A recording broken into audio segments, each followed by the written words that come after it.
India गठबंधन लोकसभा चुनाव के लिए था। उसके बाद हमने हरियाणा का चुनाव अकेले लड़ा, हमने दिल्ली का चुनाव अकेले लड़ा, हम बिहार में चुनाव अकेले लड़ने जा रहे हैं, हमने पंजाब और गुजरात का उपचुनाव अकेले लड़ा। तो विचार से कहीं मेलजोल तो नहीं खाता है, लेकिन हाँ, संविधान बचाने के लिए, लोकतंत्र बचाने के लिए हम लोग एक साथ आए थे।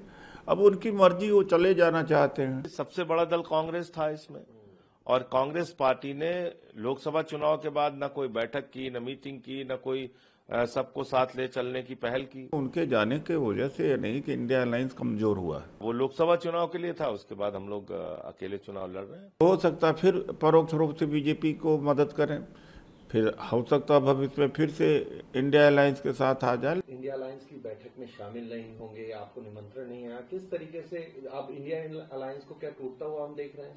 देखिए, इसमें निमंत्रण आने ना आने का कोई प्रश्न ही नहीं उठता।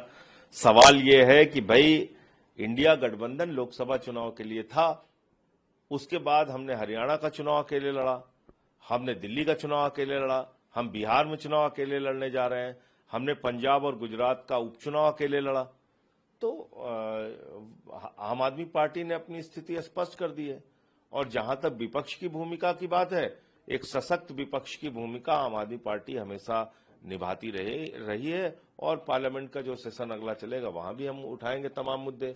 दिल्ली में बुलडोजर चलाया गया, हमारे यूपी बिहार पूर्वांचल के लोगों के मकान और दुकान कुचले गए, उनको बर्बाद किया गया, उनको तहस नहस किया गया, ये मुद्दा उठाएंगे। उत्तर प्रदेश में 5,000 स्कूल बंद किए गए हैं, वो मुद्दा उठाएंगे। उत्तर प्रदेश के अंदर 27,000 नए ठेके खोल के मधुशालाओं को बढ़ावा दिया गया, पाठशालाओं को बंद किया गया, ये सवाल उठाएंगे। प्लेन क्रैश का मुद्दा उठाएंगे। ऑपरेशन सिंदूर में देश की किरकिरी कराने का काम मोदी जी ने किया। आज भी वो 4 खूंखार आतंकवादी कहां हैं जिन्होंने हमारी बहनों के माथे के सिंदूर उजाड़े, तो वो सवाल उठाएंगे। तो ऐसे तमाम मुद्दे, एसआईआर का इतना बड़ा मुद्दा है जो बिहार के चुनाव में केचुआ घोटाला चल रहा है, केंद्रीय चुनाव आयोग का, जो भारतीय जनता पार्टी के कार्यकर्ता बन चुके हैं, तो उसका मुद्दा उठाएंगे। तो ये तमाम मुद्दे हैं जो हम लोग उठाएंगे। जी, आप लोगों ने बड़े भाई की भूमिका में कांग्रेस को रखा था इंडिया अलायंस के अंदर, और तो उन्हीं के जो कह रहे। अरे भाई, सवाल यह है कि सबसे बड़ा दल कांग्रेस था इसमें, और कांग्रेस पार्टी ने लोकसभा चुनाव के बाद न कोई बैठक की, न मीटिंग की, न कोई सबको साथ ले चलने की पहल की। तो ये सवाल तो है ही है। और दूसरी बात यह है कि वो लोकसभा चुनाव के लिए था, उसके बाद हम लोग अकेले चुनाव लड़ रहे हैं।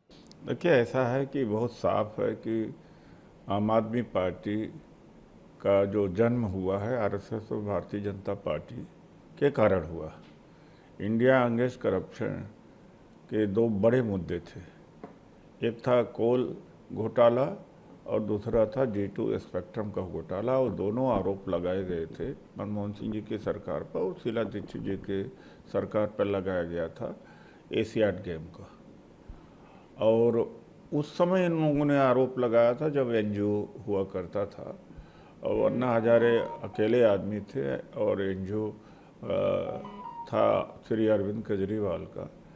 लेकिन ताकत जो पीछे दिया था आरएसएस और बीएचपी और बजरंग दल और बीजेपी ने, और रामलीला मैदान में आंदोलन सजा के दे दिया था, उसी से पैदा हुए।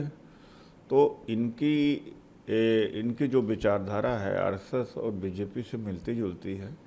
अरविंद केजरीवाल तो आरक्षण विरोधी स्वरूप से रहे हैं और दलित विरोधी रहे हैं। कोई काम ऐसा बताया जो दिल्ली में उनकी सरकार ने किया है, तो सामाजिक न्याय के विरोधी भी हैं। तो विचार से कहीं मेलजोल तो नहीं खाता है, लेकिन हाँ, संविधान बचाने के लिए, लोकतंत्र बचाने के लिए हम लोग एक साथ आए थे। अब उनकी मर्जी, वो चले जाना चाहते हैं, लेकिन हमने उनका जो पार्टी का जो विचार है वो मैंने रख दिया। तो हो सकता फिर परोक्ष रूप से बीजेपी को मदद करें, फिर हो सकता भविष्य में फिर से इंडिया अलायंस के साथ आ जाए, लेकिन उनके जाने के वजह से नहीं कि इंडिया